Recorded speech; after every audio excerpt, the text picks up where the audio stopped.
You are listening to Alex Nanlohi Podcast, to know the Lord and to make Him known.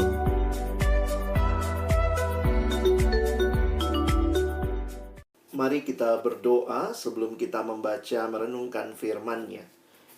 Kami datang dalam ucapan syukur, terima kasih karena kami boleh menyatakan setiap keyakinan kami melalui doa, melalui pujian, melalui pengakuan iman, dan tiba waktunya Tuhan bagi kami untuk membuka firman-Mu.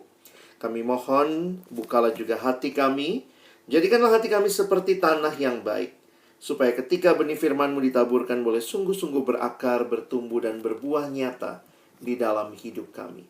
Berkati hamba-Mu yang menyampaikan, setiap kami yang mendengar, berkati seluruh jaringan yang kami pergunakan, perangkat yang kami pakai, biarlah semuanya tidak menghalangi pesan firman Tuhan disampaikan dengan jelas, sehingga boleh kami aplikasikan di dalam kehidupan kami sebagai umat-Mu.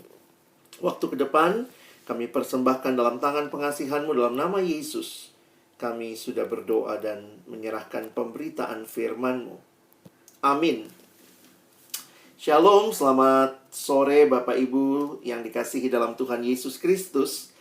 Sore hari ini sama-sama kita akan merenungkan firman Tuhan dalam tema yang diberikan kepada kita, yaitu Walk by faith, not by sight. Ya, jadi ini jadi satu tema yang menarik untuk sama-sama kita pikirkan, ya. Mari kita akan melihatnya. Ya, jadi saya ingin mengajak kita untuk boleh memahami tema ini dari bagian firman yang kita sama-sama sudah atau diminta untuk kita pikirkan bersama. Bapak Ibu Saudara, kita masih dalam situasi corona, dan ini sebenarnya awalnya kan hanya masalah kesehatan.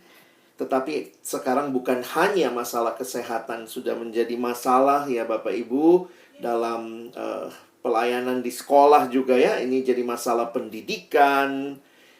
Dalam situasi ini ya kita juga jadi masalah pekerjaan kita ya.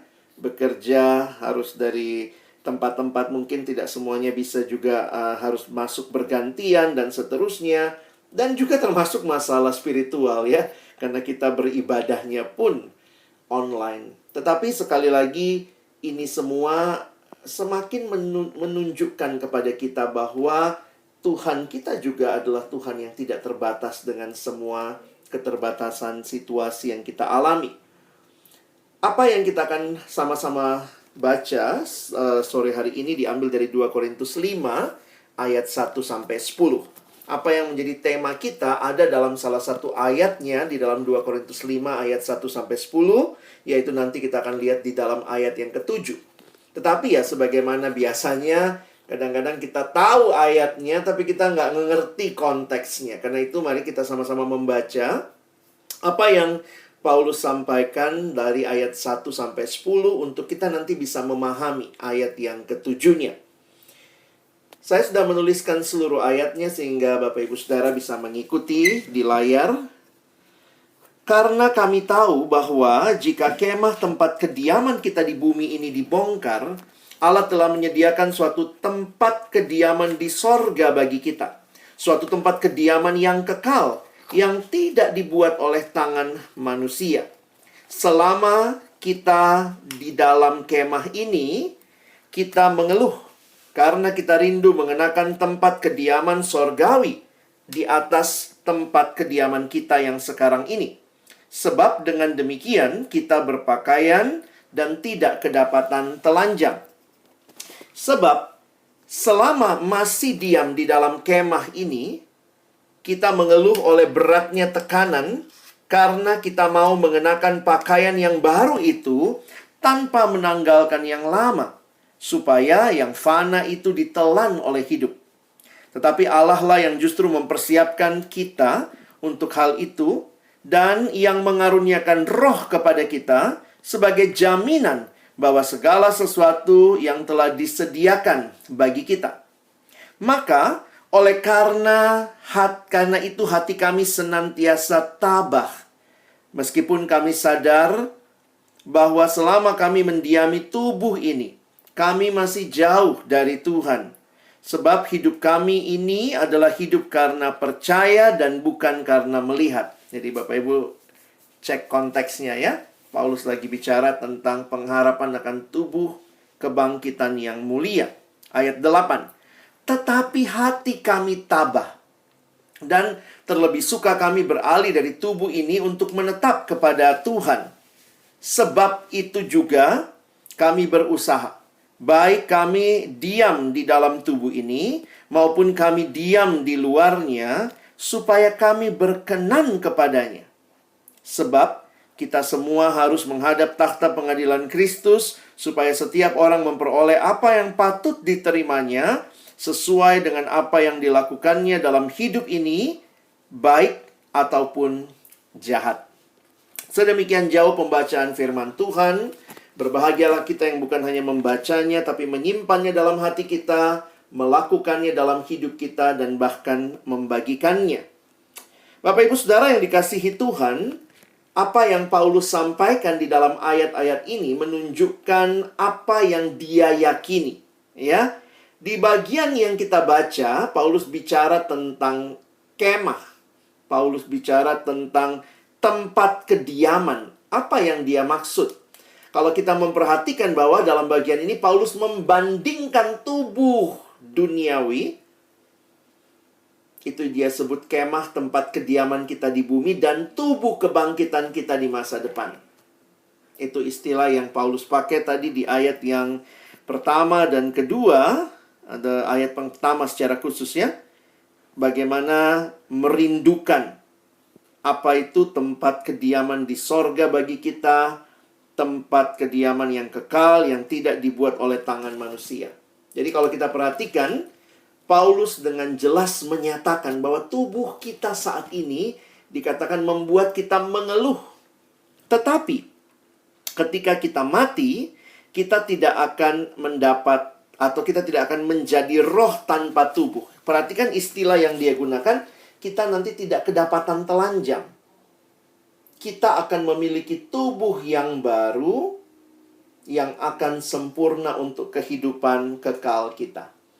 Banyak orang Kristen sebenarnya kurang paham tentang imannya, termasuk berkaitan dengan tubuh kebangkitan. Jadi kalau kita mempelajari dalam doktrin kekristenan, sebenarnya kalau ditanya ya, saya beberapa kali juga tanya ke anak-anak begitu ya. Nanti waktu kita menikmati hidup yang kekal, yang menikmati hidup kekal itu tubuhnya atau rohnya? Nah, itu biasanya banyak yang langsung dengan spontan jawab, rohnya Pak, begitu ya. Rohnya Sir. Tapi iman Kristen ternyata bukan bicara tubuhnya saja atau rohnya saja, tetapi bicara manusia yang akan menikmati hidup yang kekal. Dan manusia itu adalah kesatuan tubuh dan roh. Jadi yang akan menikmati hidup kekal adalah manusia. Makanya kalau dalam pengakuan iman rasuli, kita selalu berdiri dan berkata menantikan kebangkitan tubuh. Dan ini yang Paulus juga bilang, jangan kamu pikir yang selamat cuma rohnya. Nanti di surga, nanti roh melayang-layang. Tidak, Paulus bilang kita tidak akan kedapatan telanjang. Kita akan diberikan tubuh yang baru. Dan itu adalah satu keyakinan karena Kristus juga telah bangkit dan kita juga akan memiliki tubuh kebangkitan seperti yang ada pada Kristus. Mengapa kira-kira Paulus harus jelaskan ini? Karena ternyata dari dulu bahkan sampai hari ini, filosofi tentang tubuh itu jahat, roh itu baik. Makanya yang masuk surga rohnya aja begitu ya. Padahal tidak demikian. Inilah pandangan umum juga di waktu Paulus waktu itu. Karena Paulus menulis ini kepada gereja di Korintus. Dan kalau Bapak Ibu bisa melihat bahwa gereja di Korintus ini adalah gereja yang dipengaruhi oleh budaya Yunani. Di mana orang Yunani itu tidak percaya kebangkitan tubuh karena melihat tubuh itu jahat, jiwa itu baik. Mereka percaya bahwa pada saat kematian jiwanya dibebaskan, tapi tidak ada kekekalan bagi tubuh. Namun jiwa memasuki keadaan yang kekal. Jadi, kalau kita pahami, mungkin juga saya juga waktu dulu memahami sebagai seorang anak remaja, oh nanti yang masuk surga itu rohnya begitu ya. Tapi ngapain kita berdiri dan berkata, aku percaya akan kebangkitan tubuh. Nah, itu menunjukkan dalam pengakuan iman kita, Alkitab mengajarkan tubuh dan jiwa tidak terpisah secara permanen. Memang, ketika manusia mati, tubuhnya ke tanah, rohnya kembali kepada Allah. Tetapi kita menanti kebangkitan daging, kebangkitan tubuh. Dan kita katakan hidup yang kekal. Coba ikuti pengakuan iman ya. Nah, ini mau menunjukkan bahwa tubuh dan roh itu walaupun sekarang terpisah karena kematian misalnya, maka ini tidak terpisah permanen. Paulus bahkan menjelaskan di 1 Korintus tentang tubuh kebangkitan. Bagaimana dalam tubuh kebangkitan itu kita masih akan memiliki kepribadian dan karakteristik yang dapat dikenali dalam tubuh kebangkitan kita. Tetapi melalui karya Kristus, tubuh kita akan menjadi lebih baik daripada yang dapat kita bayangkan. Nah, itu seperti apa? Ya, kita hanya bisa memahami dari apa yang kita baca, bahwa Paulus bilang, kamu belum bisa memahami sepenuhnya, tapi nanti akan nyata bagi kita. Paling tidak, Alkitab tidak memberitahukan kepada kita segala sesuatu detail tentang tubuh kebangkitan kita. Tetapi kita tahu bahwa tubuh itu akan sempurna tanpa penyakit ataupun rasa sakit lah. Kira-kira seperti itu yang kita hayati dari ayat-ayat yang disampaikan. Mengapa perlu memahami ini? Karena waktu Paulus berbicara, kita hidup karena iman, bukan karena yang kelihatan. Paulus lagi berbicara tentang hal ini, Bapak Ibu sekalian. Jadi, di dalam ayat-ayat ini, Paulus mau mendorong jemaat di Korintus dua hal ya. Kalau kita lihat, saya mengutip sebuah tafsiran yang melihatnya ada dua hal yang disampaikan dalam ayat-ayat yang kita baca tadi. Yang pertama, inwardly, secara ke dalam begitu ya, bagi orang-orang Korintus. Believers can be confident in God's provision for them. Jadi, bukan hanya satu kali ya, kalau Bapak Ibu perhatikan, di 2 Korintus 4, Paulus juga berkata, kami senantiasa atau kami tidak tawar hati. Itu juga diulang nanti di bagian pasal 4 akhir. Ini mau menunjukkan Paulus punya keyakinan yang kokoh akan apa yang Tuhan sediakan di akhir zaman, yaitu tubuh kebangkitan tadi. Karena cukup panjang dia berbicara. Kemah ini masih membuat kami mengeluh, tapi nanti kami akan dapat tubuh kebangkitan. Jadi dia punya confident, keyakinan. Keyakinannya bukan ngelihat tubuhnya yang makin lemah. Kalau kita lihat di 2 Korintus 4 ya, dia berkata, meskipun tubuh lahiriah kami makin merosot, tapi manusia batiniah kami. Tapi ternyata itu bukan cuma kayak menghibur diri ya. Aduh, makin loyo nih, makin tua.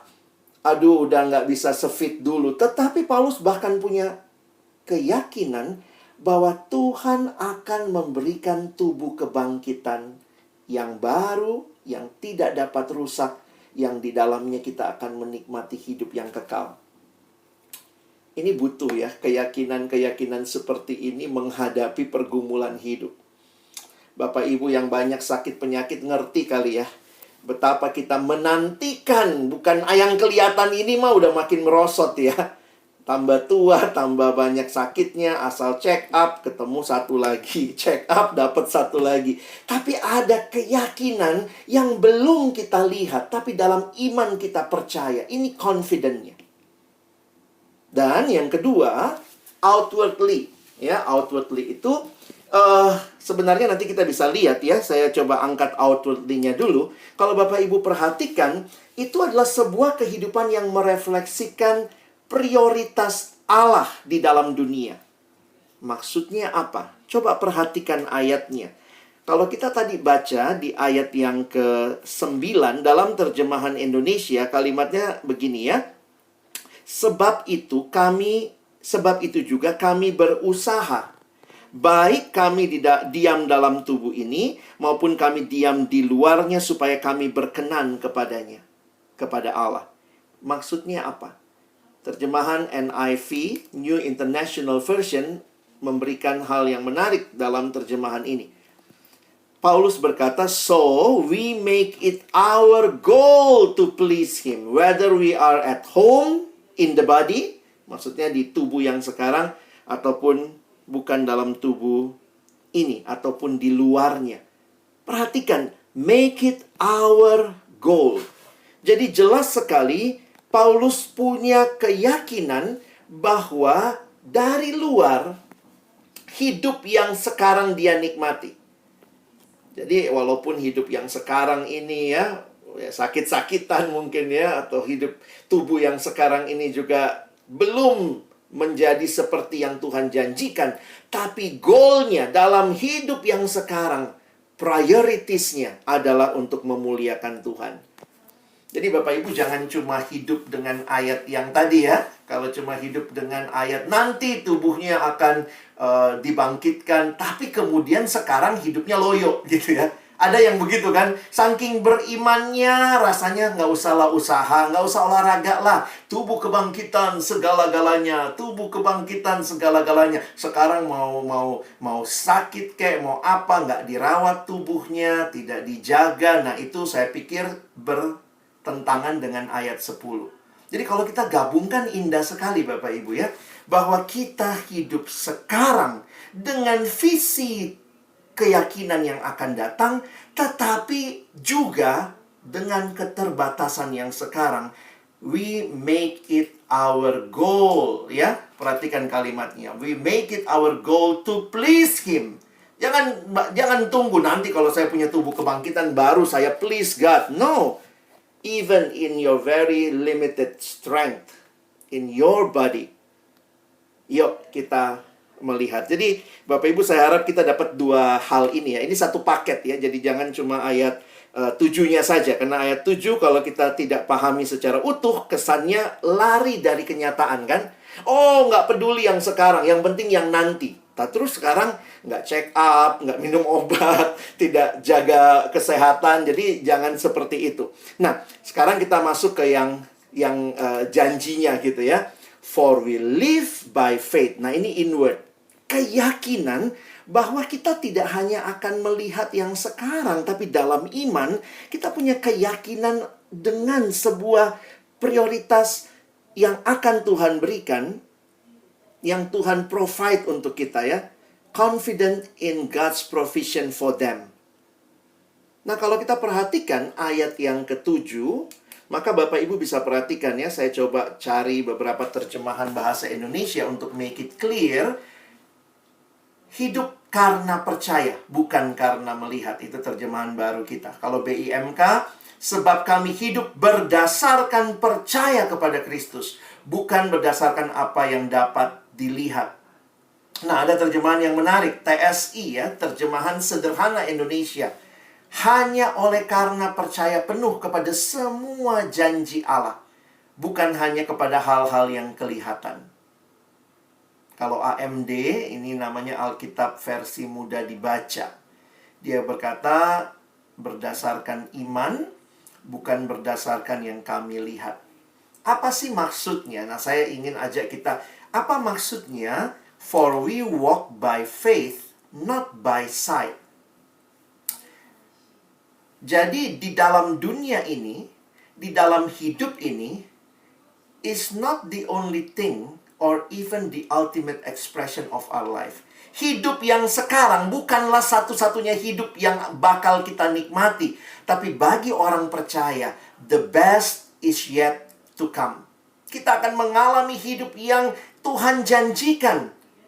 So, we walk in a way which is shaped by what God has revealed, not only by what we can be seen. Jadi, inilah yang harusnya membentuk hidup kita sebagai orang percaya, bahwa kita bisa melihat melampaui yang kelihatan, ya. Dan itu kita lihat dalam kacamata iman. Emangnya kenapa sih kalau orang hidup by sight, ya? Apa sih yang dimaksud dengan not by sight? Saya pinjam sebuah terjemahan dari satu tafsiran, dia memberikan penjelasan menarik begini. To live by sight is to act as if we are in control, to operate on the principle that we can fix things. Jadi kenapa? Masalahnya ya bukannya tidak boleh lihat kan? Jadi Paulus nggak bilang tidak boleh melihat situasi. Paulus bahkan sadar diri. Dia katakan manusia lahiriah kami merosot. Tetapi semangat yang Paulus tentang to live by faith, not by sight, adalah manusia yang mau merasa dialah yang harus mengontrol semuanya. Nah, itu yang sebenarnya jadi masalah. Jadi, it is to rely on our own abilities. Kita percaya dirinya berlebihan ya, sampai nggak percaya Tuhan ya. Hidup beriman itu memang PT ya, bukan PD. Bukan percaya diri, tapi percaya Tuhan ya. To act as if position, nah ini, posisi kita, reputasi kita, penampilan kita, itu semua menentukan. Rather than clinging on, terus-menerus bergantung dalam iman to the fact that the only things of the Lord will last. Jadi seolah-olah kita itu memberikan tumpuan seluruh harapan kita kepada apa yang kita lihat di dunia ini saja. Dan karena itu, I am in control. Gak usah lo ngomong hidup kekal. I'm not in control of hidup kekal. But now, akulah yang kontrol semuanya. Nah, ini yang Paulus maksudkan. Not by sight. Jangan hanya melihat hal-hal itu menjadi pegangan satu-satunya. Dan membentuk hidupmu around only earthly things. Tapi, pandanglah kepada Tuhan. Tuhan yang berjanji bahwa hidup ini tidak akan berakhir di sini. Sehingga perspektif kekekalan membentuk hidup kita masa kini. Bapak Ibu tidak akan gila posisi. Kalau saya dapat posisi, supaya saya bisa, lihat ayat 10 tadi. Tetap my goal is to please Him. Bayangkan kalau orang lihat hidupnya cuma di sini, maka dia gila posisi. Udah gila posisi, haus pujian, reputasi. Puji saya dong, seolah-olah semuanya berakhir di sini. Kalau dia cuma berakhir di sini, maka appearance segala-galanya. Apa yang dikatakan orang tentang dirinya. Tapi kalau kita tahu bahwa nanti ada pengadilan Kristus, maka bukan berarti kita nggak bangun reputasi, tidak bangun penampilan yang baik, tetapi itu bukan segala-galanya. Orang bilang kita baik, mungkin karena dia lihat luarnya, tapi yang akan mengevaluasi hidup Bapak, Ibu, Saudara, dan saya adalah Tuhan. Jadi memang ya nggak mudah ya. Kenapa nggak mudah? Percaya sama Tuhan, bukan percaya sama diri kita. Inilah masalah manusia ini ya. Kita itu sangat percaya diri. Percaya dengan kekuatan kita sendiri. Memang akhirnya saya pikir jadi orang percaya tuh nggak mudah ya. Makanya orang Kristen tuh dibilangnya orang percaya. Tetapi, Bapak Ibu sadarkah? Bahwa salah satu hal yang paling sulit bagi kita sebagai orang percaya adalah percaya itu, ya. Karena kita kurang percaya seringkali bahwa Allah tahu dan sanggup memberikan yang terbaik yang kita butuhkan. Kita sangat percaya dengan apa yang saya yakini, apa yang saya rasa itu yang terbaik. Makanya dalam kutipan Timothy Keller bilang begini ya. One of the main reasons we trust God too little is because we trust our own wisdom too much.